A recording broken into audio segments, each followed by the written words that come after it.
Bethlehem शहर की ओर गए सेंसस में अपना नाम लिखाने के लिए, जैसे कि रोमन शहंशाह सीजर अगस्टस ने हुक्म दिया था। नाज़रेथ से बेथलेहम की दूरी 65 मील की थी, इसलिए उन्हें कई दिनों तक सफर करना पड़ा।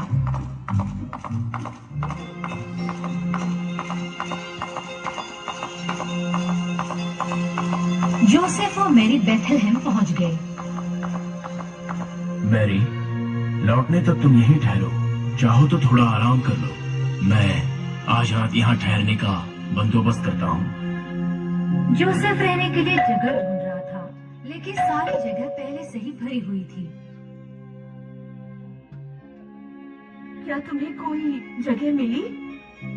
अब तक तो मुझे कोई जगह नहीं मिली है। उन्होंने अपनी रात एक अस्तबल में निकाली, एक ऐसी जगह जहाँ जानवरों को रखते हैं। सिर्फ यही एक जगह है जो रात गुजारने को मिली है। रुको, मैं जाकर ताजा घास फूस लेकर आता हूँ ताकि तुम उस पर आराम से सो सको। उस रात जीसस ने जन्म लिया। उनके पास पालना नहीं था, इसलिए उन्होंने बच्चे को मेंजर में सुलाया, जिसमें जानवरों को खाना दिया जाता है। उस मेंजर में ताजी घास रखी गई ताकि बच्चा उसमें आराम से सो पाए।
रात बेथलेहम के पास खेतों में कुछ गडरिये थे जो वहाँ भेड़ियों के एक झुंड की रखवाली कर रहे थे।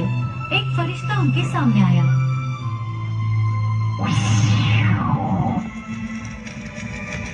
मेरे पास आप लोगों के लिए खुशखबरी है कि एक ईश्वर के अवतार ने जन्म लिया है।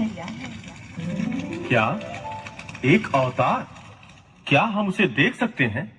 बताओ हमें कि वो कहाँ है। तुम उसे मेंजर पर लेटा हुआ पाओगे। तो फिर चलो उस अवतार से मिलकर आते हैं।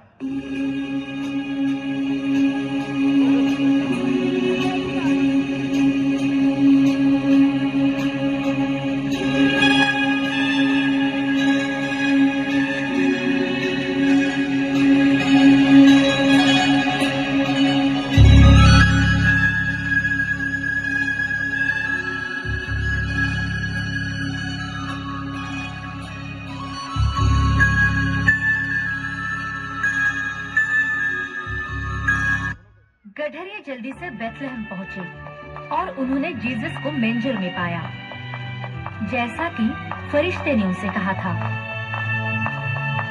क्या मैं जान सकती हूँ आप लोग कौन हैं? ओह पवित्र माँ, हम यहाँ ईश्वर के अवतार को देखने आए हैं। मेरे बच्चे के बारे में आपको कैसे खबर मिली? जब हम अपने खेतों में काम कर रहे थे, एक फरिश्ता हमारे सामने प्रकट हुआ और उन्होंने हमें इस अवतार के जन्म के बारे में बताया। हाँ, मेरी खुशकिस्मती है कि मैं इस अवतार की माँ हूँ। जीसस से मिलने के बाद उन्होंने ये खबर हर तरफ फैला दी और जिन्होंने भी ये खबर सुनी वो चौंक गए।